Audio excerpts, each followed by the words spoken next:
तो पार्ट 1 में हमने जहाँ से छोड़ा था, आज के पार्ट 2 में हम वहीं से स्टार्ट करते हैं, पेज नंबर 11 और ऊपर से सेकंड पैराग्राफ। तो जब ट्रेन चली गई तो उस वीरान सुनसान स्टेशन पर हरि सिंह अकेला था। उसे कुछ नहीं पता था रात को कहाँ गुजारे, और उसको कोई दोस्त भी नहीं थे। दोस्तों पर विश्वास करना तो मुसीबत को दावत देना था, और वो किसी को भी क्यूरियस नहीं करना चाहता था कि दरअसल कोई भी उसमें इंटरेस्ट ना ले कि इस समय नाइट ड्रेस में आदमी रात के समय कर क्या रहा है। तो कोई भी 2 1 2 2 4 कर लेता है कि ये कौन है। तो किसी को भी क्यूरियस नहीं करना चाहता था अपने को लेकर के, किसी भी होटल में रुक करके। और जिस इंसान पर वो भरोसा करता था या जिस इंसान ने उस पर भरोसा किया था, उसको तो लूट करके आ रहा है अभी अभी। तो वो स्टेशन से निकल करके रोड पर चलना शुरू करता है, बाज़ार से होते हुए। तो वो कहता है कि अपने एज अ थीफ के छोटे से करियर में उसने लोगों के चेहरों की स्टडी करी थी कि जब लोग लुट जाते हैं तो लुट जाने के बाद लोगों के क्या रिएक्शन आते हैं। तो रिएक्शन कुछ इस तरह से होते थे, उसने सब ऑब्जर्व किया था कि लालची आदमी जो है हमेशा डर शो करता है कि हे भगवान आज चोरी हुई है, कल को फिर चोरी ना हो जाए। अमीर आदमी शो करता था एंगर अमीर आदमी शो करता था एंगर, और पुअर आदमी शो करता था केवल एक्सेप्टेंस कि जो भी हुआ भगवान की मर्जी से, अब क्या कर सकते हैं, चोरी हो गई है अब क्या किया जाए। लेकिन वो अनिल को जानता था। जब अनिल को पता चलेगा कि उसका भरोसा टूट गया है और चोरी हो गई है तो उसका दिल तो दुखेगा, लेकिन दिल दुखेगा पैसे जाने के लिए नहीं, बल्कि दिल दुखेगा कि उसने किसी पर इतना भरोसा किया और उस इंसान ने उसका भरोसा तोड़ दिया। तो वो सीधा जो है एक बेंच पर बैठ जाता है, मैदान में एक बेंच लगी थी वहाँ बैठ जाता है। और उस रात को बड़ी ठंडी हवा चल रही थी और अर्ली नवंबर का महीना था और हवा काफ़ी ठंडी चल रही थी। तभी बरसात होने लगी और बरसात ने उसके डिस्कम्फर्ट को और बढ़ा दिया। अचानक से बरसात काफ़ी तेज़ हो गई और जो उसका शर्ट था उसका पजामा था वो दोनों के दोनों बरसात में भीगने की वजह से उसकी स्किन से चिपक गए। तो तभी ठंडी हवा बह रही थी और ठंडी हवा ने जो है उसको और ज़्यादा परेशान कर दिया, उसकी मुसीबत उसकी परेशानी और ज़्यादा बढ़ा दी। And a cold wind blew the rain across my face. तो ठंडी हवा ने बारिश की बूंदों को उसके चेहरे पर मारा, मानो वो उसके झंझोड़ करके थप्पड़ मार के कह रही हो कि पागल तू क्या करके आया है। तो बाज़ार से होता हुआ सीधा जो है क्लॉक टावर के शेल्टर के नीचे आकर के बैठ गया। I went back to the bazaar and sat down in the shelter of the clock tower. तो जो घड़ी थी क्लॉक टावर की उसने आधी रात का समय बताया और फिर उसने हाथ डाल करके अपने नोटों को महसूस किया। तो उसने पाया कि बरसात में भीगने की वजह से नोट जो है वो गीले हो चुके हैं। तो अनिल का पैसा था ये, और मॉर्निंग में शायद अनिल खुद ही उसे 2 या 3 रुपए दे देता सिनेमा हॉल जाने के लिए, लेकिन उसका सारा का सारा पैसा इस समय हरि सिंह के पास था। अब ना तो वो उसके लिए खाना पका सकता था और ना ही बाज़ार जा कर के उसके लिए सामान ला सकता था, और पूरे के पूरे सेंटेंस वो तो लिखना पढ़ना कैसे सीखता। तो अचानक से अनिल को गिल्ट हुआ, एहसास हुआ कि ओ my God what a big mistake he had made. तो चोरी करने की एक्साइटमेंट में वो जो है पढ़ना लिखने की बात तो भूल ही गया था।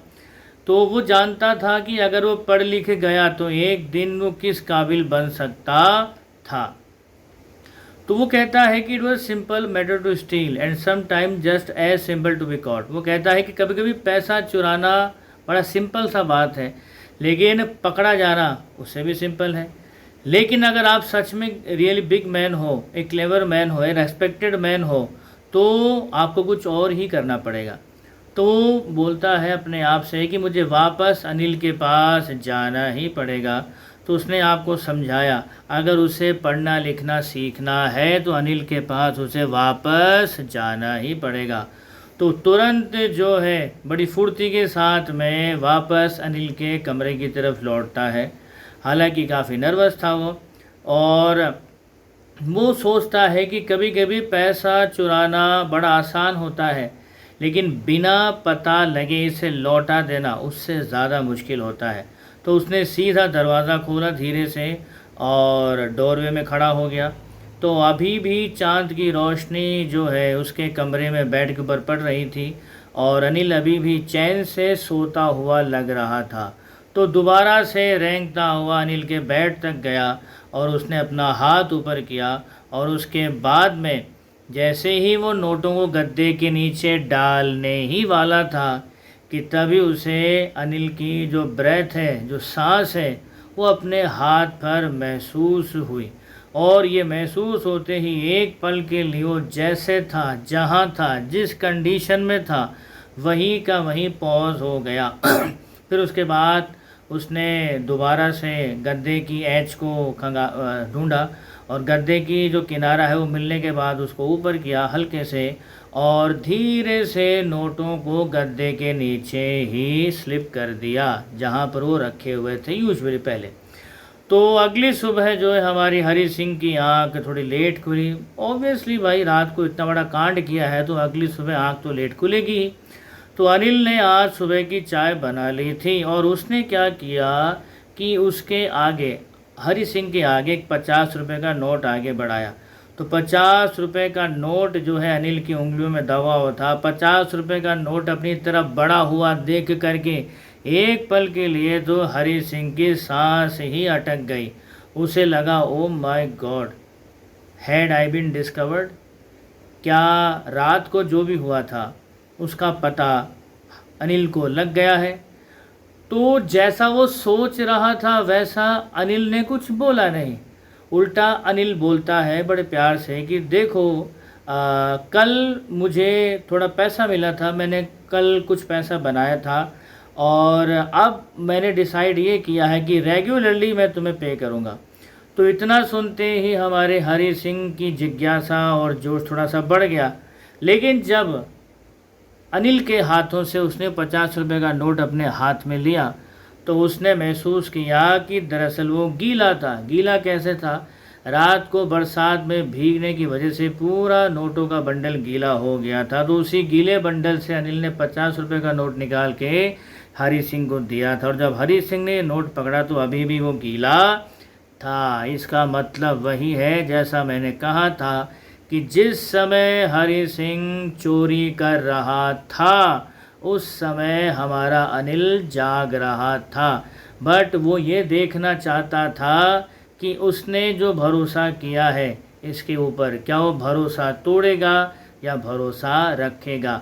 Always remember one thing my dear students, every single human being consist a proportional goodness inside itself. दुनिया के करप्टनेस की वजह से ये लैड हो जाती है, लेकिन अगर कोई विश्वास करे, कोई हम पर भरोसा जताए, कोई अफेक्शन जताए तो ये जो लेयर है बड़ी आसानी से हट जाती है। बड़े बड़े डाकू संत हो गए थे तो ये तो मात्र 15 इयर्स का एक बच्चा ही तो था। तो अनिल बहुत अच्छे से जानता था कि रात को क्या हुआ है और गीले नोटों के बंडल से एक नोट उसने उसको थमा दिया। तो अनिल बोलता है आगे कि आज से हम जो है स्टार्ट राइटिंग सेंटेंसेस। और हरी सिंह ये जानता था कि रात को क्या हुआ था। हरी सिंह बहुत अच्छे से जानता था कि अनिल को भी पता था कि रात को क्या हुआ था, लेकिन ना तो अनिल ने अपने व्यवहार से, अपनी आँखों से, अपनी बातों से, अपनी बॉडी लैंग्वेज से ये जाहिर किया कि रात को क्या हुआ था, और ना ही हरी सिंह ने किसी तरह का अपोलोजाइज करने की कोशिश करी या किसी तरह का कन्फेस करने की कोशिश करी, क्योंकि ऑलरेडी वो अपने पाप का प्रायश्चित कर चुका था वापस आ करके। तो हरी सिंह जानता था कि अनिल को सब पता था रात को क्या हुआ था। तो ना तो अनिल ने ये जताया कि तूने रात को चोरी करी थी और ना ही हरी सिंह ने कहने की कोशिश करी कि रात को मैं चोरी करके भागा था, क्योंकि दोनों को पता था कि दोनों को एक दूसरे को पता है कि रात को क्या हुआ था। तो दोनों के बीच एक म्यूचुअल अंडरस्टैंडिंग थी और इसी म्यूचुअल अंडरस्टैंडिंग ने एक चोर को एक सही रास्ते पर ला दिया और एक अच्छा इंसान बनने की दिशा में कदम आगे बढ़ा दिया। तो ये तो था हमारा text a thieves story line to line, cut to cut. अब यहाँ पर बात करते हैं इसका मैसेज क्या है। Message as I had told you कि हर इंसान में every single human being consist a proportional goodness inside its heart. लेकिन ये क्या होता है कि जो सरकमस्टेंसेस होते हैं, वक्त के जो अलग अलग दौर होते हैं, उतार चढ़ाव होते हैं, तो उनमें कई बार इंसान की जो अच्छाई है वो कहीं लैड हो जाती है किसी बुराई के पीछे। याद रखिए, कोई भी इंसान पैदाइशी बुरा नहीं होता। कोई भी इंसान अपनी माँ के पेट से बुरा बन कर के पैदा नहीं होता। बुरा बनता है इस दुनिया में बुराई का सामना करके। कुछ लोग होते हैं जो ऐसे मौके की तलाश में रहते हैं कि कोई ऐसा रास्ता मिले, कोई ऐसा मसीहा मिले, कोई ऐसा गॉड फादर मिले जो उनका हाथ पकड़ करके उस बुराई के दलदल से उनको खींच सके। तो कुछ इंसानों का तो लक बड़ा अच्छा होता है, लेकिन कुछ इंसान उतने खुशकिस्मत नहीं होते। लेकिन अच्छाई हर इंसान के अंदर ज़रूर होती है। तो उस अच्छाई को जगाने के लिए आपको सिर्फ एक एफ़र्ट की नीड है, और वो एफ़र्ट है आपका सच्चे दिल से किया गया कोशिश। याद रखिए, अंधेरा कितना ही घना हो, अंधेरा कितना ही गहरा क्यों ना हो, एक रोशनी की किरण चारों तरफ जगमगाहट पैदा कर देती है, रोशनी पैदा कर देती है। अब उस रोशनी से अंधेरा कहीं गया नहीं है, बल्कि वो अंधेरा ही रोशनी में कन्वर्ट हो गया है। तो इंसान बुराई के रास्ते पर जाता तभी है जब रोशनी का वहाँ पर अभाव हो, कमी हो। तो जब उसकी ज़िंदगी में कोई रोशनी रूपी इंसान, कोई सीख, कोई सबक, कोई संस्कार अगर दिल में रहते हैं, तो वो उजाला लाइफ टाइम उसको गाइड करता है और कभी भी दुनिया के अंधेरे रास्तों पर भटकने नहीं देता। और एक मैसेज इस चैप्टर का और है, वो ये है कि विश्वास बहुत बड़ी चीज़ है। एक बार इंसान पहाड़ की चोटी से गिर करके उठ सकता है, मगर एक बार अगर कोई इंसान किसी की नज़रों में गिर गया तो इस जन्म में तो उसका दोबारा उठना नामुमकिन है। तो ये एक दूसरा इसका वैल्यू है इस चैप्टर का कि विश्वास किसी का ना तोड़ें, और हर इंसान के अंदर अच्छाई होती है। इंसान कितना भी बुरा क्यों ना हो, वो हमेशा अच्छाई के रास्ते पर आ सकता है। इतिहास गवाह रहा है हमारे भारत देश का, बड़े बड़े डाकू संत हो गए थे, बड़े बड़े डाकू। तो हर इंसान में अच्छाई होती ही है, बस एक सच्चा एफर्ट चाहिए। तो इसी मैसेज के साथ, इस टेक्सचुअल पार्ट के साथ मैं chapter number 2 the thief story को यहीं पर स्टॉप करता हूँ। तो हम फिर मिलेंगे अगली बार एक नई कहानी के साथ, एक नई थीम के साथ, नई वैल्यूज़ के साथ। तब तक के लिए आप हंसते रहिए, मुस्कुराते रहिए। जय हिंद, जय भारत, वंदे मातरम।